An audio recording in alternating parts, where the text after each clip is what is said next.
నమస్తే SRK news కి స్వాగతం.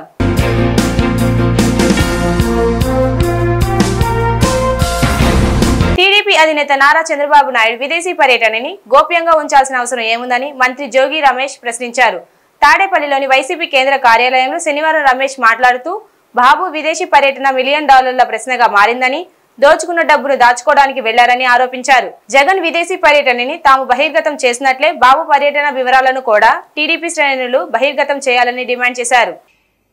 తెలుగుదేశం పార్టీ అధ్యక్షుడు చంద్రబాబు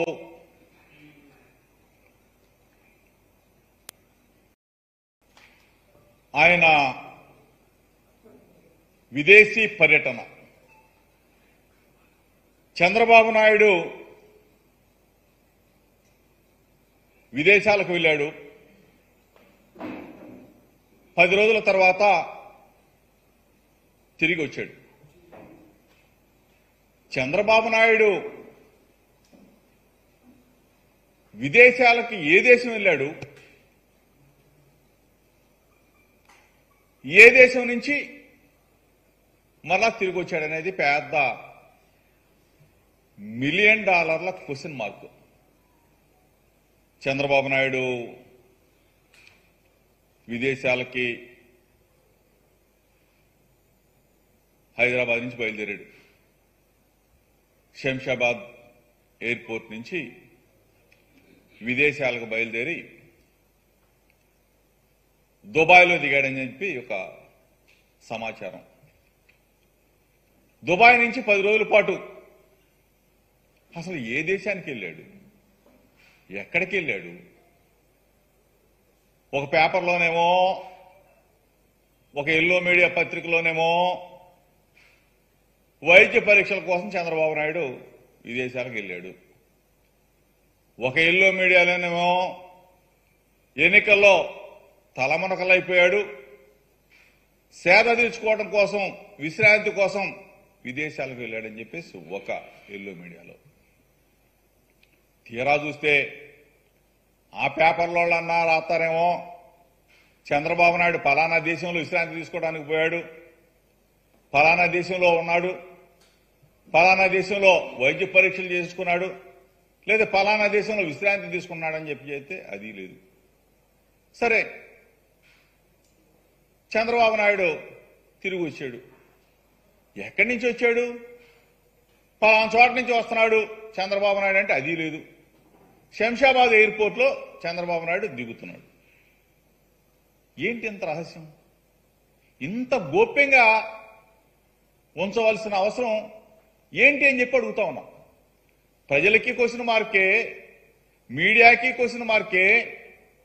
చంద్రబాబు నాయుడు అసలు ఎక్కడికి వెళ్ళాడు ఏంటి అని చెప్పేసి ఆ దిక్కుమాల ప్రతిపక్ష నేతగా ఉన్నాడు కాబట్టి ఆంధ్రప్రదేశ్ ప్రజలకు కూడా ఒక క్వశ్చన్ మార్క్. ఈరోజు మేము ఏదన్నా మాట్లాడితే గగ్గోలు పెట్టే తెలుగుదేశం పార్టీ సోషల్ మీడియా ఇన్నిసార్లు అడుగుతా ఉన్నా కానీ కనీసం సమాధానం చెప్పటానికి కూడా ముందుకు రావట్లేదంటే అసలు దీంట్లో ఉన్న రహస్యం ఏంటి?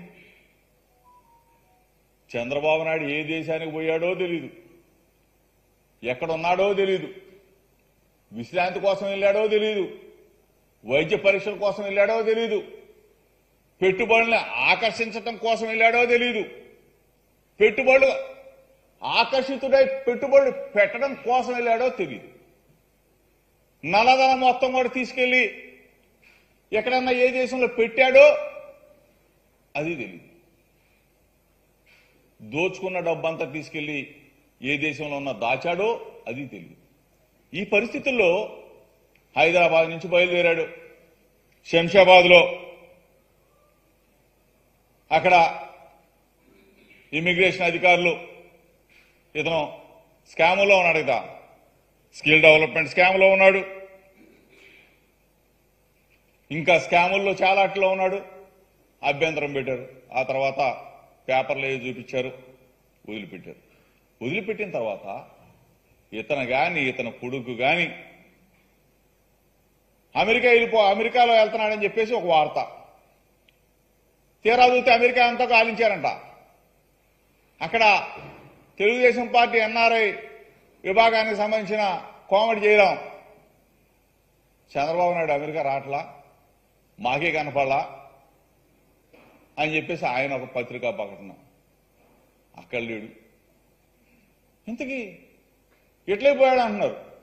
ఇట్లీలో చంద్రబాబు నాయుడు ఏ దేశం వెళ్ళినా చంద్రబాబు నాయుడు చేసేది ఏంటంటే ముందు ప్యారిస్ వెళ్ళాడు అనుకోండి, ఆ ఈఫిల్ టవర్ ముందు ఆ ఫోటో దిగుతాడు, ఆ ఫోటో పంపిస్తాడు. లండన్ పోయాడు అనుకోండి, ఆ బుల్లెట్ ట్రైన్ ముందు ఆ ఫోటో దిగుతాడు, ఆ ఫోటో పంపిస్తాడు. సింగపూర్ పోయాడు అనుకోండి, సింగపూర్ రోడ్ల మీద ఫోటో దిగుతాడు. మలేషియా పోయాడు అనుకోండి, ఆ ట్విన్ టవర్స్ ముందు ఒక ఫోటో దిగుతాడు. చంద్రబాబు నాయుడికి ఇంత మీడియా అంటే ప్రచార పిచ్చి ఉన్న చంద్రబాబు నాయుడు ఈఫిల్ టవర్ తీసుకొచ్చి ఆంధ్రప్రదేశ్లో కడతానంటాడు, ట్విన్ టవర్స్ తీసుకొచ్చి ఆంధ్రప్రదేశ్లో కడతానంటాడు, అండమాన్ పోతే అండమాన్లో ఉన్న సముద్రం తీసుకొచ్చి ఆంధ్రప్రదేశ్లో నిర్మించేస్తానంటాడు. ఇంత పిచ్చున్న చంద్రబాబు నాయుడు ఏమైపోయావు అసలు 10 రోజులు? ఎందుకు ఇంత దాపరికం? ఎందుకు ఇంత దాచుకుంటా ఉన్నారు? దీని మీద చెప్పవలసిన బాధ్యత మీకు ఉంది కదా. గుంటూరు జిల్లాకి సంబంధించిన ఓట్ల లెక్కింపు ప్రక్రియకి పగడ్బందీగా ఏర్పాట్లు చేశామని కలెక్టర్ వేణుగోపాల్ రెడ్డి, ఎస్పీ తుషార్ డూడి ప్రకటించారు. ఆచార్య నాగార్జున యూనివర్సిటీలోని డైక్మాన్ ఆడిటోరియం బాలా మోహన్ దాస్ హాల్లో శనివారం ఏర్పాటు చేసిన మీడియా సమావేశంలో వారు మాట్లాడారు. ఏఎన్యూలో గుంటూరు పార్లమెంట్ తో పాటు 7 అసెంబ్లీ నియోజకవర్గాలకి సంబంధించిన ఓట్ల లెక్కింపు 4వ తేదీన ఉదయం 8 గంటల నుండి ప్రారంభమవుతుందని చెప్పారు. పార్లమెంట్ కి 30 మంది, 7 నియోజకవర్గాలకి 132 మంది పోటీలో ఉన్నారని అన్నారు. ప్రతి కౌంటింగ్ హాల్లో పార్లమెంట్, అసెంబ్లీ నియోజకవర్గాలకి 14 చొప్పున టేబుళ్లను ఏర్పాటు చేయడం జరుగుతుందని చెప్పారు. ఎన్నికల ప్రవర్తన నియమాలు ముగిసే వరకు ర్యాలీలు, పబ్లిక్ మీటింగ్లు ఏర్పాటు చేయకూడదని హెచ్చరించారు. మన గుంటూరు పార్లమెంటు స్థానానికి అలానే గుంటూరు జిల్లాలోని 7 అసెంబ్లీ నియోజకవర్గాలకి కౌంటింగ్ ప్రక్రియ ఈ నెల 4వ తారీఖు పొద్దున 8 గంటలకి షార్ప్గా స్టార్ట్ అవుతుంది.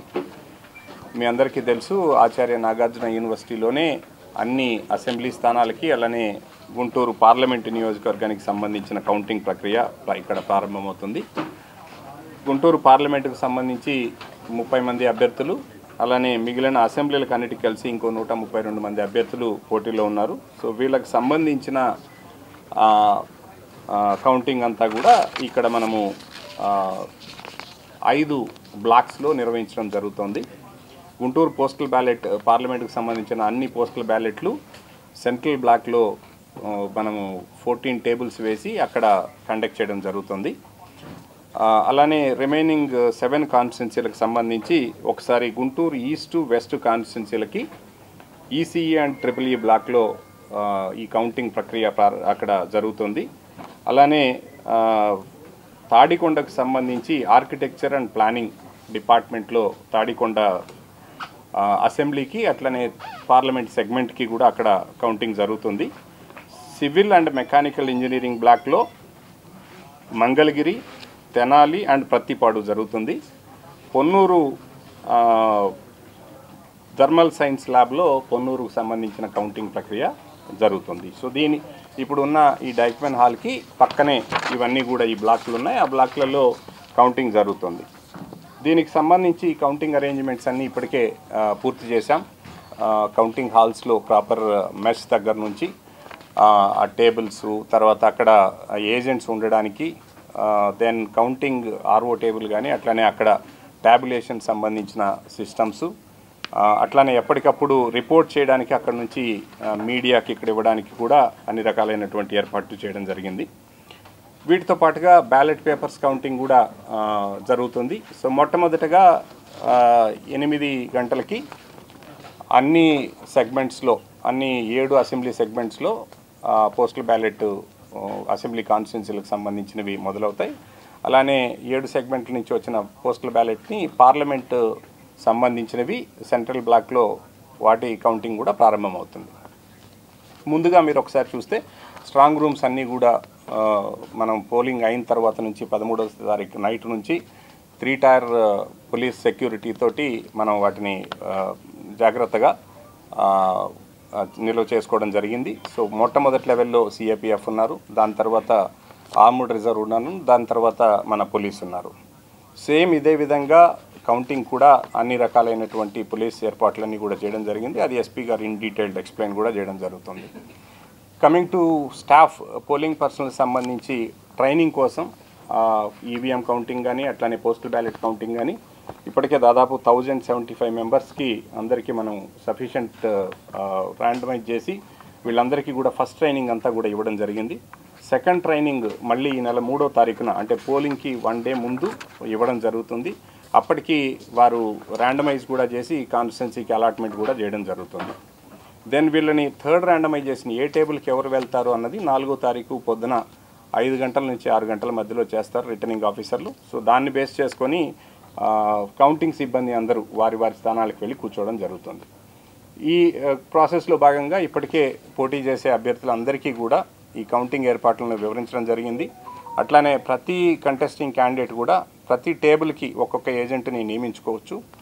ఏజెంట్ నియమించుకోవడంలో ప్రత్యేకమైనటువంటి నిబంధనలు ఏవీ లేవు. సో కాబట్టి ఎలక్షన్ కమిషన్ గైడ్లైన్స్ ప్రకారం సెక్యూరిటీ కవర్ ఉన్న వాళ్ళు, ఎగ్జిస్టింగ్ మినిస్టర్స్, ఎంపీస్, ఎమ్మెల్యేస్ ఇట్లాంటి వాళ్ళు తప్ప మిగిలిన వాళ్ళందరినీ కూడా వారు నియమించుకోవడానికి ఇప్పటికే చెప్పడం జరిగింది. సో వారందరూ కూడా ఏజెంట్లని నియమించుకోవడం కూడా జరిగింది.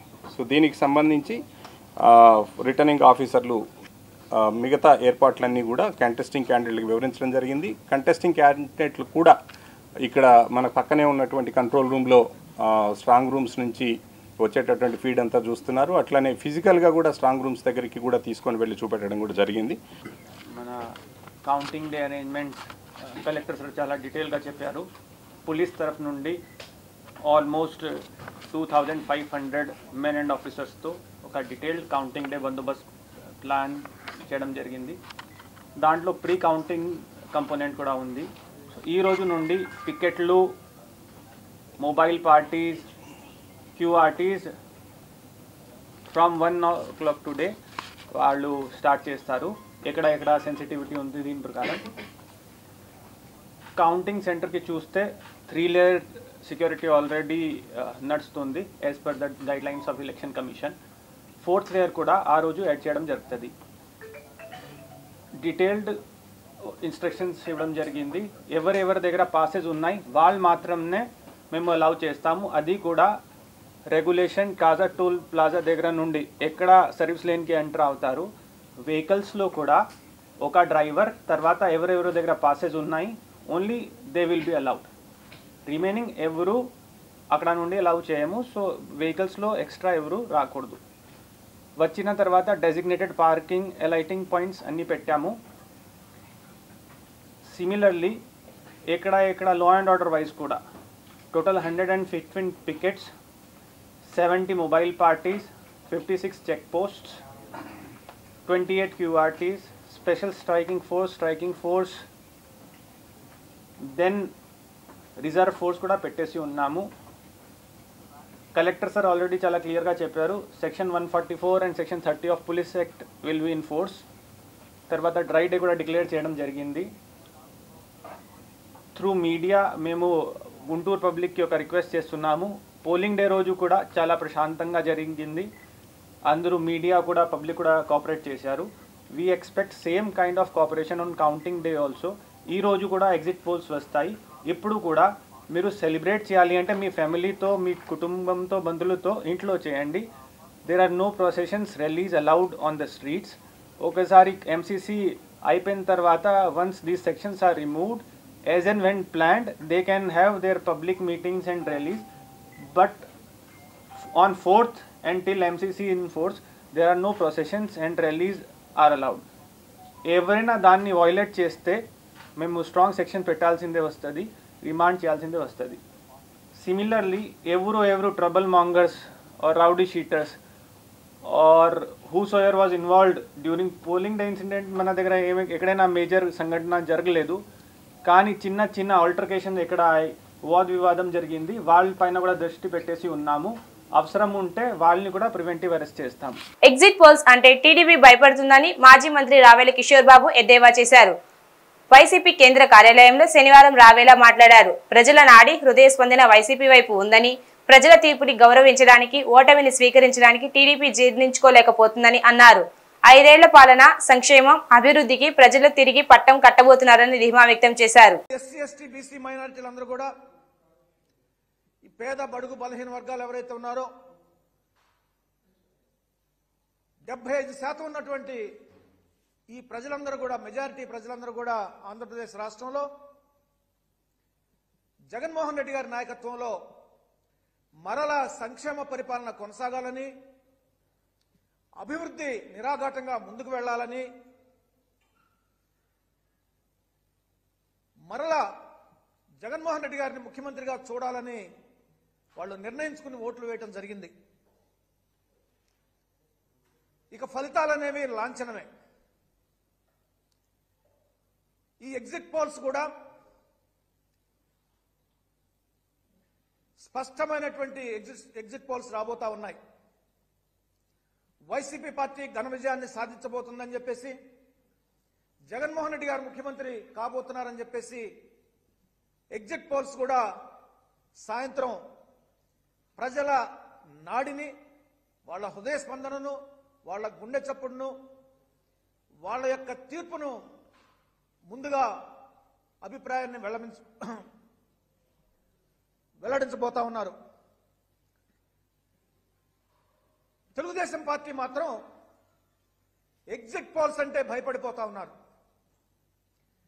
ఎందుకు ఆ పార్టీ భయపడుతుందో, ఎందుకు ఎగ్జిట్ పోల్స్ ని వ్యతిరేకంగా మాట్లాడుతున్నారో, ఎగ్జిట్ పోల్స్ నట వైసీపీ పార్టీ ప్రభావితం చేస్తుందంట. ప్రజలు తీర్పుని స్పష్టంగా ఇచ్చిన తర్వాత పోల్స్ ని ప్రభావితం చేయాల్సినటువంటి అవసరం ఉంది వైసీపీ పార్టీకి. మీరు ఓటమిని అంగీకరించడానికి మీకు మనసు రావటం లేదు, ప్రజా తీర్పుని గౌరవించడానికి ముందుకు రావటం లేదు. ప్రజలు వైసీపీ పార్టీకి పట్టం కట్టబోతున్నారన్నటువంటి విషయాన్ని మీరు జీర్ణించుకోలేకపోతున్నారు. మళ్ళా వైఎస్ఆర్సీపీ పార్టీ అధికారంలోకి వస్తుందన్నటువంటి విషయాన్ని, జగన్మోహన్ రెడ్డి గారు ముఖ్యమంత్రి కాబోతున్నటువంటి సత్యాన్ని జీర్ణించుకోలేక ఎగ్జిట్ పోల్స్ ని మేము వైఎస్ఆర్సీపీ పార్టీ ఏదో ప్రభావితం చేస్తుందని, మ్యానిపులేట్ చేస్తుందని చెప్పేసి అబండాలు వేస్తా ఉన్నారు. అరచేతిని అడ్డుపెట్టి సూర్యుడిని ఆపటం సాధ్యమేమో నాకైతే తెలియదు, కానీ జగన్మోహన్ రెడ్డి గారిని ముఖ్యమంత్రి కాకుండా చేయటం అనేది అది ఎవరి వల్ల కాదు. ఇప్పటికే ప్రజలు తీర్పునిచ్చారు. ప్రజా తీర్పుని పార్టీలుగా మనం స్వీకరించాలి. గెలుపు ఓటములు సహజం అని చెప్పేసి పెద్ద మనసుతో మీరు ప్రజలు వైసీపీ పార్టీకి ఇవ్వబోయేటువంటి మ్యాండేట్ ని, తీర్పుని గౌరవించాల్సినటువంటి బాధ్యత మీ మీద ఉంది. అంతేగాని ఇదిగో మేము అన్ని సీట్లలో గెలుస్తాం, ఎన్ని సీట్లతో గెలుస్తాం, ఎంత మెజార్టీ గెలుస్తాం, ఎగ్జిట్ పోల్స్ అన్ని కూడా బోగస్, ఇవన్నీ కూడా వైసీపీ పార్టీ అనుకూలంగా ఇస్తున్నాయని చెప్పేసి మీరు భయపడుతున్నారంటే మీ ఓటమిని మీరు అంగీకరించారని చెప్పేసి అర్థమవుతా ఉంది. గత 5 ఏళ్లుగా జరిగినటువంటి సంక్షేమ అభివృద్ధి ఏదైతే ఉందో ఆంధ్రప్రదేశ్ రాష్ట్రంలో, ముఖ్యంగా పేద వర్గాల పక్షాన నిలబడి, పేదల పక్షపాతిగా, బడుగు బలహీన వర్గాలకి అండగా ఉంటూ, ఆసరాగా ఉంటూ, చేయూతనిస్తూ, వారిని గుండెల్లో పెట్టుకుని చూసినటువంటి ప్రభుత్వం, జగనన్న ప్రభుత్వం మళ్ళా అధికారానికి రాబోతుంది. రేపు 9వ తారీఖు నాడు విశాఖపట్నంలో ముఖ్యమంత్రిగా జగన్మోహన్ రెడ్డి గారు ప్రమాణ స్వీకారం చేయబోతా ఉన్నాడు. వైసీపీ రాష్ట్ర సంయుక్త కార్యదర్శి వాకా శ్రీనివాసరావు జన్మదిన వేడుకలు శనివారం ఘనంగా జరిగాయి. గుంటూరు తూర్పు నియోజకవర్గ ఎమ్మెల్యే మహమ్మద్ ముస్తఫా కార్యాలయం ఈ వేడుకలకి వేదికగా నిలిచింది. ఇందులో భాగంగా ముస్తఫాతో పాటు ఎమ్మెల్యే అభ్యర్థి నూరి ఫాతిమా పార్టీ ఇతర నాయకుల సమక్షంలో శ్రీనివాసరావు తన జన్మదిన వేడుకల కేక్ ని కట్ చేశారు.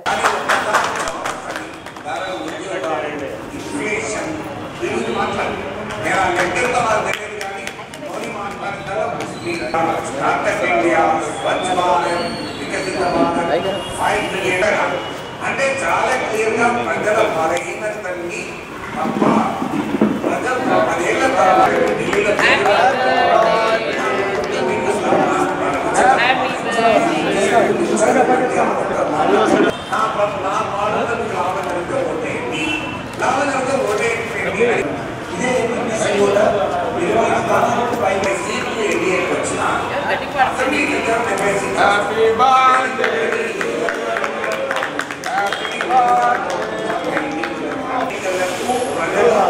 కుటుంబ పరంగా కానీ మాకెప్పుడు కూడా నిరంతరంగా ఆయన తోడుగా ఉంటూ మరి రాజకీయంలోనే మరి సీనియర్గా ఉంటూ అన్ని వేళలా అన్ని ఎలక్షన్లలో కూడా మా భుజం తడుతూ మమ్మల్ని ముందు నడిపిస్తున్నటువంటి వాకా శ్రీనివాసరెడ్డి గారికి ఆ దేవుడు ఎప్పుడు చల్లగా చూడాలని చెప్పి గుంటూరు తూర్పు నియోజకవర్గ ప్రజలందరూ కోరుకుంటున్నారు.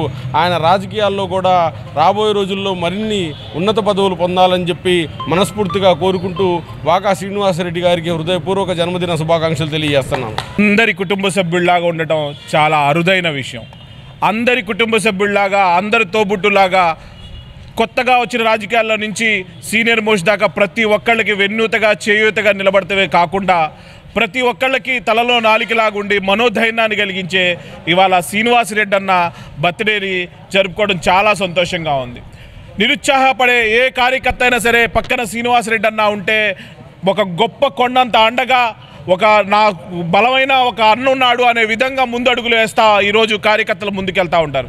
ఈ తూర్పు నియోజకవర్గానికే కాదు నగరానికే వాకా శ్రీనివాసరెడ్డి అన్న వైఎస్ఆర్ కాంగ్రెస్ పార్టీకి నిజమైన బలం అని చెప్పి మనస్ఫూర్తిగా మనసా వాచా కర్మనా చెప్తూ నాకు ఈ అవకాశం ఇచ్చినందుకు హృదయపూర్వక నమస్కారాలు తెలియజేసుకుంటూ వన్స్ అగైన్ హ్యాపీ బర్త్డే బెంజన్న. ఈ వార్తలు ఇంతటితో సమాప్తం. నమస్కారం.